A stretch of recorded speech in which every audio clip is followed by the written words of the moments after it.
చదివింది అయితే Srikakulam government polytechnic. So అక్కడ త్రిబుల్ నేను తీసుకున్నా. సో అక్కడ 3 ఇయర్స్ చేసి ఇక్కడ నేను లేటరల్ ఎంట్రీ స్టూడెంట్గా అయితే జాయిన్ అయ్యా. లేటరల్ ఎంట్రీ అంటే లైక్ మేము ఫస్ట్ ఇయర్ నుంచి చదవకుండా డైరెక్ట్గా సెకండ్ ఇయర్లో ఎంటర్ అవుతాం. సో దాన్ని లేటరల్ ఎంట్రీ అని. అచ్చా, అంటే ఒక పాలిటెక్నిక్ కాలేజ్లో మీరు ఫస్ట్ ఇయర్ చేశారు, అక్కడ నుంచి 3 ఇయర్స్ చేశాను. 3 ఇయర్స్ చేశారు, అక్కడ నుంచి ఇటు వచ్చారు.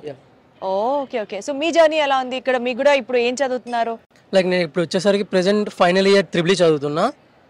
అండ్ మా డిపార్ట్మెంట్ సైడ్ వచ్చేసరికి అయితే ఫుల్గా సపోర్ట్ అయితే ఉంది. మీరు ఏ ప్రాజెక్ట్స్ పరంగా అయినా దేని పరంగా అయినా ఫుల్ సపోర్ట్ అయితే ఉంది. ఇందులో అయితే ఎటువంటి ప్రాబ్లం అయితే లేదు. అండ్ ప్లేస్మెంట్స్కి సంబంధించి మీరు ఎక్కడైనా ప్లేస్ అయ్యారా? ఏంటి పరిస్థితి? నేను వచ్చేసరికి జాపనీస్ ప్లేస్మెంట్లో అయితే సెలెక్ట్ అయ్యా. నా ప్యాకేజ్ వచ్చేసరికి 31.3 lakhs.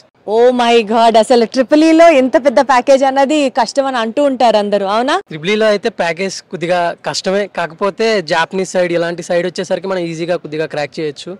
సో దాని పరంగా అయితే మనకి కాలేజ్ వచ్చేసరికి చాలా సపోర్ట్ అయితే చేస్తుంది.